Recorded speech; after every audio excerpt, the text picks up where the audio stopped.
सभी जानते हैं कि क्रिसमस दुनिया का सबसे ज्यादा लोगों द्वारा मनाया जाने वाला त्योहार है। पिछले 2000 सालों में क्रिसमस का त्योहार पूरे विश्व में मनाया जा रहा है। क्रिसमस त्योहार को ईसाई धर्म के लोगों ने प्रभु यीशु के जन्म के उपलक्ष्य में मनाया जाता है, जिसने अपने चमत्कारों से दुनिया भर में इस धर्म की नींव रखी।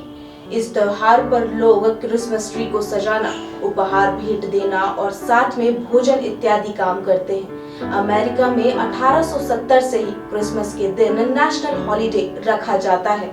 प्रभु यीशु का जन्म की वास्तविक दिन का इतिहास अब तक पता नहीं चल पाया है, क्योंकि यीशु के जन्म के 3 सदियों तक यीशु का जन्म नहीं मनाया जाता था। बाइबल में भी यह कहा गया है कि यीशु का जन्म दिवस की वास्तविकता नहीं लिखी हुई है। केवल यीशु का दिन ठंडी और बसंत के बीच ही मनाया जाता है।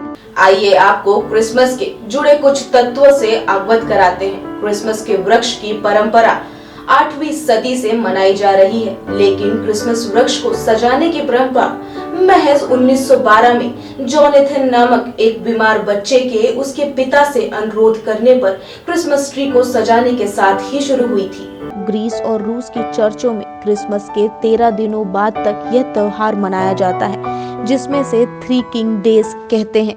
इनमें से प्रभु का पुनः जन्म हुआ था। बाइबल में बताया जाता है कि यीशु के जन्म से पहले ही भविष्यवाणी हो गई थी कि धरती में एक ईश्वर का पुत्र जन्म लेगा जो दुनिया का उद्धार करेगा। फल रूपी यीशु का जन्म हुआ। यीशु के जन्म गौशाला में हुआ था, जिसकी सबसे पहली खबर गड़ारियों को मिली थी, और उसी समय एक तारे ने ईश्वर के जन्म की भविष्यवाणी को सत्य कर दिया।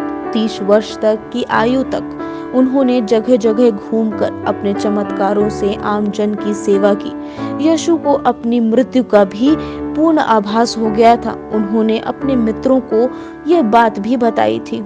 उन्होंने जब क्रॉस पे झुलाया गया, उनको मारने वाले लोगों के लिए भी ईश्वर से उन्होंने प्रार्थना मांगी थी। टाइम्स टुडे इंडिया की ओर से आप सभी को मैरी क्रिसमस।